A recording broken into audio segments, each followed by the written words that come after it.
গঙ্গার ধারে বিশাল বাংলো, আশেপাশে গাছগাছালিতে ভরা নির্মল পরিবেশ, যেখানে দাঁড়ালে মন ভালো হয়ে যায় নিমেষে।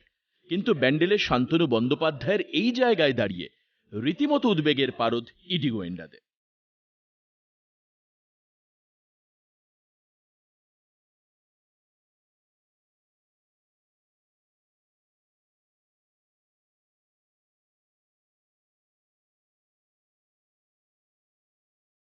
এত বড় বাংলো কিভাবে বানালেন শান্তনু? একসময় মোবাইল রিচার্জের কাজ করতেন যে শান্তনু বন্দ্যোপাধ্যায়, তার ধাবা, রিসর্ট, হোমস্টে, একের পর এক ঝাঁচকচকে বিলাসবহুল ফ্ল্যাট, বাগান, বাড়ি, গাড়ি, হোটেল, গেস্ট হাউস, এক নিঃশ্বাসে বলে ওঠা সম্ভব নয়। পাহাড় প্রমাণ এই সম্পত্তির খতিয়ান। নজরে আসা রাজ্যের প্রাক্তন মন্ত্রী পার্থ চট্টোপাধ্যায় অনুব্রত মণ্ডলদের সম্পত্তি হার মানাতে পারে শান্তনুর সম্পত্তির বহরের কাছে। তদন্তে উঠে আসে একের পর এক রহস্য। ভোট লুট থেকে জমি লুট সবই চালিয়েছেন নির্বিবাদে। অভিযোগ ১৯ লক্ষে রফা হওয়ার পর মাথায় বন্দুক ঠেকিয়ে মাত্র ১০ লক্ষে জমি হাতিয়ে নেয় শান্তনু। দাম দিয়েছিল কত? আমার এই জমির দাম হচ্ছে ১৯ লক্ষ টাকা। কত দিয়েছিল শান্তনু? ১০ লক্ষ টাকা দিয়ে আমার কাছে লিখিয়ে নেওয়া হয়েছে। আমরা কিচ্ছু করতে পারিনি। আমাদের কাছ থেকে শান্তনু আমাকে গেস্ট হাউসে ডেকে নিয়ে গিয়ে হুমকি এবং পিস্তল ধরে বলেছে গঙ্গায় ফেলে দেবো মেরে, কোনো কেউ ঠেকাতে পারবে না। তো আমাদের জমিগুলো জোর জবরদস্তি নিয়ে নেওয়া হয়েছে। এই যে একটা ওর বইয়ের নামে কোম্পানি ইভান গ্রুপ অ্যান্ড ট্রেড, এই যে এই কাগজটা তার ওর বইয়ের নামে করা হয়েছে। তাই এই মালিক ছিল সাগর ব্যানার্জি, এদের মালিক ছিল। এগুলো জোর জবরদস্তি নিয়ে নেওয়া হয়েছে গুলি বন্দুক দেখিয়ে। শান্তনুর দলবল, শান্তনুর মস্তানরা প্রচুর বুথে ভোটে ঝামেলা করেছে, নিজে হামলা করে ভোটে নিজে থেকে মানে মস্তান দিয়ে পিস্তল বন্দুক দেখিয়ে ভোট নিয়েছে। ভোটে ধরুন কোনো ভোটে জিতে গেছে, ব্যালট পেপার নিয়ে ছিনতাই করে চলে গেছে। ডিক্লিয়ার হয়ে গেছে ৩ ভোটে জিতেছে, তারপর শান্তনু ব্যানার্জি পিস্তল নিয়ে এসে ভয় দেখিয়ে তাদের আবার উইথড্রাউট করে ওরা জিতেছে। যেখানে রাজ্যের বিভিন্ন জায়গায় গঙ্গা ভাঙনে বিপর্যস্ত মানুষের জীবন, সেখানে ভাইয়ের পঞ্চায়েত প্রধান স্ত্রীর প্রভাব খাটিয়ে নিজের বাড়ি সংলগ্ন গঙ্গার পাড় বাঁধিয়ে নিয়েছেন শান্তনু। এমনকি বাড়ির বিশাল পাঁচিল তৈরি করিয়েছেন ১০০ দিনের কাজের প্রকল্পের টাকায়।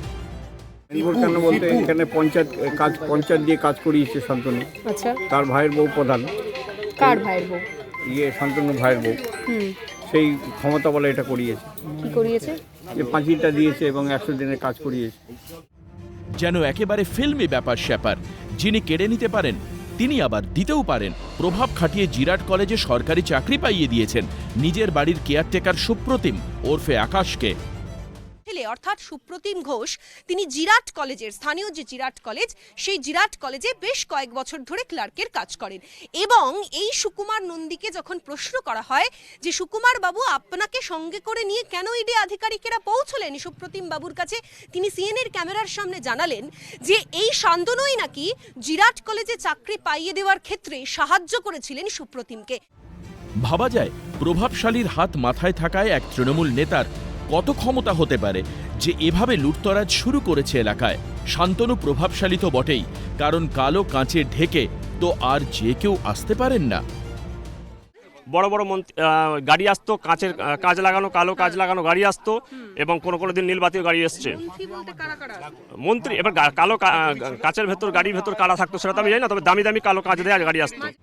এই শান্তনু আবার সন্তানের জন্য দারুণ চিন্তিত। ছেলে স্কুলে যাওয়ার সুবিধের জন্য কিনে ফেলতে পারেন বিশাল বাড়ি, কারণ অন্দরে তো আসলে অন্য কারণ। রাতের অন্ধকারে কাদের যেন আনাগোনা চলতো এই বাড়িতেই, বলছেন স্থানীয়রাই। জানি না, কিন্তু ওনারা কালো গাড়ি করে সাদা করে আসতেন, কিন্তু রাত্রিবেলা আসতেন, কারোর সঙ্গে দেখা করতেন না, চুপচাপ চলে যেতেন। কত গাড়ি আসতো? তাও ২-৩টে গাড়ি আসতো, বড় বড় গাড়ি। নিয়োগ তদন্তে হাইকোর্টের এক খোঁচা, তাতেই বস্তাবন্ধি দুর্নীতি বেরোতে শুরু করেছে ঝুরঝুর করে। ব্যান্ডেলের শান্তনু বন্দ্যোপাধ্যায়ের ঘটনা হার মানাবে যে কোনো হিন্দি অথবা দক্ষিণে সিনেমার হিরোকে। তবে কাদের হাত মাথায় ছিল শান্তনুর বাড়িতে কালো কাঁচ দেওয়া গাড়িতে রাতে কাদের আনাগোনা ছিল, আর কত সম্পত্তি, আর কত রহস্য। তদন্ত উত্তেজনার টান টান হচ্ছে ক্রমশ। Bureau report, Calcutta television network.